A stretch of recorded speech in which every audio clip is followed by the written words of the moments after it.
Café, futebol e samba. Esses são símbolos nacionais e fazem parte da cultura e da história do povo brasileiro. Porém, o que muita gente esquece é que um determinado banco poderia tranquilamente fazer parte dessa lista de símbolos nacionais. O Banco do Brasil, popularmente conhecido como BB, teve sua história intimamente ligada à política, à economia e aos avanços sociais do Brasil durante os últimos 200 anos. Por isso, no vídeo de hoje, a gente vai conhecer essa história no detalhe, desde sua fundação em 1808 até os dias atuais, passando pela sua falência em 1829. Sim, o Banco do Brasil já faliu uma vez. Mas como de costume, para entender isso, a gente vai ter que voltar um pouquinho no tempo. A primeira fundação do Banco do Brasil ocorreu em 1808 por Dom João VI. Naquela época, o Banco do Brasil foi pensado para capitalizar os recursos suficientes para bancar a vida luxuosa da coroa portuguesa, recém-chegada aqui em terras tupiniquins. Obviamente, isso não daria certo. Em 1829, o Banco do Brasil faliu e suas atividades foram encerradas. Mas a sua história não. Em 1853, ele foi refundado. Dessa vez, ele surgiu através da fusão dos dois principais bancos privados brasileiros, isso mesmo, o Banco Comercial do Rio de Janeiro e o Banco do Comércio e da Indústria do Brasil. Logo após a fusão, o governo tomou o banco para si na mão grande mesmo e o transformou nesse segundo Banco do Brasil, agora refundado. Meu filho. A ideia por trás dessa medida era que o governo passasse a deter o monopólio da emissão de moeda no país. No começo, até que a ideia foi bem sucedida. Mas depois, por pressão dos cafeicultores, o banco passou a conceder crédito em quantidade bastante superior às suas reservas. Como a gente sabe, isso não pode dar certo. E não deu. O banco ficou novamente em maus lençóis. E para sobreviver, teve que ser fundido com o Banco da República, formando aí o Banco da República do Brasil em 1892, considerada aqui a terceira formação do BB. Mas essa nova formação não durou muito, tá? Logo no começo do século XX, uma enorme crise bancária assolou o Brasil e o Tesouro Nacional teve que salvar o Banco da República do Brasil, concedendo, através da aprovação do Congresso, 1 milhão de libras esterlinas ao banco, para evitar uma nova falência. Como consequência, em 1905, o banco voltou a ser chamado de Banco do Brasil e seu controle direto passou a ser da União, que adquiriu 1/3 das suas ações.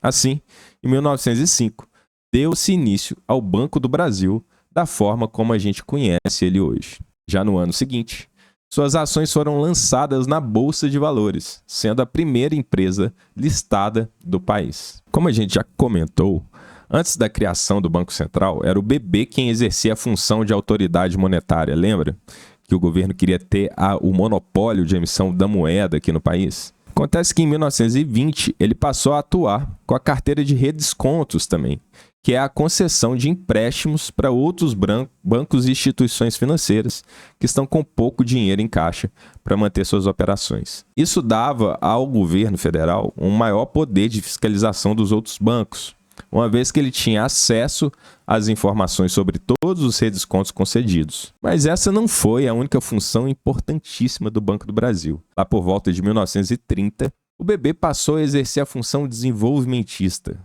Uma das primeiras iniciativas nesse caminho aconteceu em 1936, com a criação da Carteira de Crédito Agrícola e Industrial, cujo objetivo principal era prover crédito à atividade agrícola no país. Não é à toa que até hoje o Banco do Brasil possui a maior carteira de crédito do agronegócio dentre os bancos brasileiros. A grande mudança de atuação no Banco do Brasil só ocorreu mesmo lá em dezembro de 64, com a criação do Banco Central do Brasil, o famoso Bacen. Foram passadas ao Bacen funções antes executadas pelo BB, como a emissão de moeda, o controle do redesconto e dos depósitos de reservas obrigatórias, a regulação das atividades bancárias e financeiras e dos capitais estrangeiros. Foi aqui que o Banco do Brasil passou a se configurar apenas como um simples banco comercial. E após perder seu posto de autoridade monetária e de banco do governo, o Banco do Brasil passou por algumas crises de identidade, tá?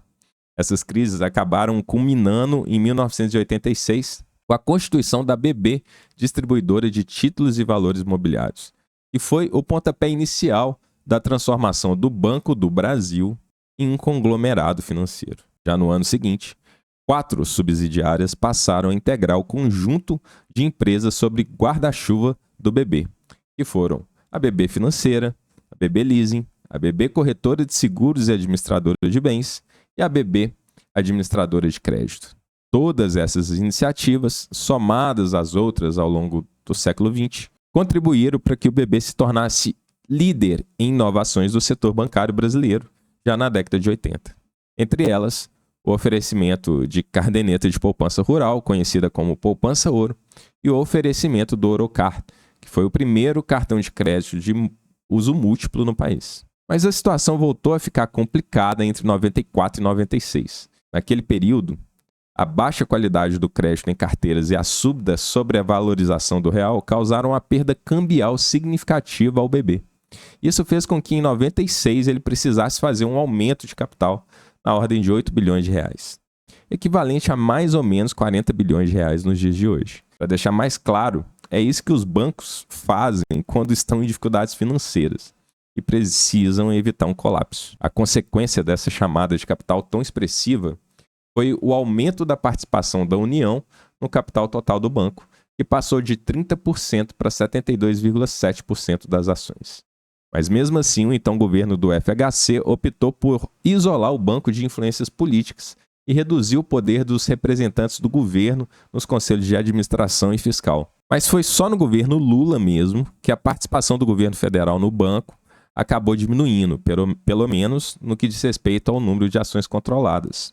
É que o BB começou a fazer emissões de ações para se adequar às regras do novo mercado do Bovespa, que exigia que ao menos 25% das ações estivessem em livre negociação. Assim, a participação do Tesouro Nacional caiu para 67,1% das ações e o BB se tornou o primeiro e até hoje o único banco listado no novo mercado do Brasil, que é um segmento da Bolsa que preza por regras mais exigentes de governança corporativa. Além dessas emissões, o início dos anos 2000 marcaram eventos importantes na história do Banco do Brasil. Foi nessa época que ele se expandiu na internet e se transformou oficialmente em um banco múltiplo, ali em 2001. Mas a mina de ouro do banco estava em outro lugar. Foi também no começo do século XXI que o BB passou a enxergar na folha salarial das prefeituras e estados uma ótima oportunidade de aumentar a clientela. Para você ter ideia, em 2002, o Banco do Brasil já contava com 5 milhões de servidores públicos na sua base de clientes. Fato é que transformar os servidores públicos em clientes permitiu ao BB ter o maior volume de depósitos à vista entre todos os bancos do país. Isso sem falar da oportunidade de oferecer empréstimos descontados em folha, com baixíssimo risco de inadimplência. Até hoje, essa é uma excelente linha de receita do banco e faz com que a sua carteira de crédito à pessoa física seja a melhor do mercado. Mas a expansão do BB não parou por aí não, tá? Em 2009, ele fechou uma parceria estratégica com o Banco Votorantim, BV. Nessa parceria, o BB pagou 4,2 bilhões de reais e passou a deter 49,9% do capital votante e 50% do capital social do BV. A ideia era fortalecer a atuação do BB nos mercados de financiamento de veículos e em segmentos como de corporate banking e de mercado de capital. No ano seguinte, em 2010, visando um plano de internacionalização, o BB adquiriu por 479 milhões de dólares 51% do capital social do Banco Patagônia, instituição financeira argentina, cuja participação foi aumentada em 2018 para 80%. Aqui vale fazer um adendo. Comprar uma instituição financeira argentina foi um bom negócio. Tanto que, em 2018, o BB aumentou a sua participação na instituição para 80% pela bagatela de 202 milhões de dólares. Em 2023, esse banco contribuiu bastante com os lucros do BB, em razão da variação cambial dos seus títulos em dólar. Voltando para a nossa linha principal, em 2012, o Conselho de Administração do BB fez um golaço, tá? Aprovou a constituição de uma controlada no ramo de seguros, a BB Seguridade. A ideia aqui era consolidar as atividades de seguro, previdência privada e capitalização do BB em uma só empresa, o que deu bastante certo. Apenas um ano depois, a BB Seguridade realizou sua oferta inicial na B3, movimentando cerca de 11,5 bilhões de reais. Até hoje, BB Seguridade tem um papel muito importante no resultado operacional do Banco do Brasil. Deu para ver que a primeira década do novo milênio foi bastante boa para o banco. Inclusive, o início da segunda década também foi legal, com a BB Seguridade sendo criada. Mas nem tudo são flores. Em 2015 e 2016, o Banco do Brasil esteve no centro das acusações sofridas pela ex-presidente Dilma, que ficou conhecida pelo nome de pedaladas fiscais. O governo federal foi acusado de atrasar os repasses do Tesouro Nacional para os bancos públicos, incluindo aí o Banco do Brasil. Enquanto não recebia esse dinheiro, teve que arcar com os custos de programas sociais para que os beneficiários recebessem em dia. Essa manobra, considerada inicialmente irregular pelo Tribunal de Contas da União, mascarou o déficit das contas públicas e foi um dos fatores que levaram ao impeachment da presidente em 2016. Vale dizer que anos depois a Justiça arquivou as acusações contra Dilma nesse caso, afirmando que não houve crime de responsabilidade. No mesmo período, o Banco do Brasil enfrentou desafios econômicos significativos, refletidos na evolução ruim do lucro e no aumento da inadimplência da sua carteira de crédito. Em 2015, o banco registrou um lucro líquido de 14,4 bilhões de reais, um aumento expressivo de 28% em relação ao ano anterior, impulsionado pelo crescimento do crédito e do agronegócio. No entanto, com a recessão econômica de 2016, a inadimplência começou a subir, atingindo 3,29% da carteira de crédito do banco e o lucro despencou para 8 bilhões de reais. A boa notícia é que a recessão de 2016 passou. O banco recuperou os bons resultados e em 2019 realizou uma oferta secundária de suas ações que estavam mantidas em tesouraria. Nessa operação, ele conseguiu colocar no bolso 2,8 bilhões de reais que foram utilizados para reforçar sua liquidez e o capital principal do banco. Ao longo dos mais de 200 anos de trajetória, o Banco do Brasil fez parte dos principais acontecimentos da vida econômica financeira do nosso país. Embora atualmente ele seja reconhecido principalmente pela sua atuação no agronegócio, desde o final do governo FHC, ele passou a adotar práticas mais associadas às práticas adotadas pelos bancos privados. Nessa pegada, visando ampliar suas receitas, o BB passou a diversificar suas linhas de atuação, ingressando em novos segmentos de mercado. Hoje, o BB possui atuação em 5 principais segmentos, que é o bancário, o de investimentos, gestão de recursos, seguridade e pagamentos. A receita líquida de 2023 foi de 265 bilhões de reais e o lucro líquido foi de 33 bilhões de reais, mais que o dobro daquele de 2015, lembra? Para atender a todos os seus clientes, o Banco do Brasil conta com quase 4 mil agências e mais de 6 mil postos de atendimento espalhados por todo o país. Essa estrutura traz para o BB uma enorme capilaridade e ganho de escala entre seus segmentos de atuação.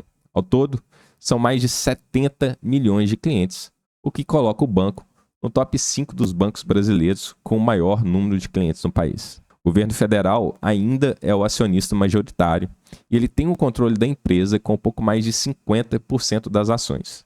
O restante das ações pertencem a investidores estrangeiros e nacionais. E você? É acionista do banco?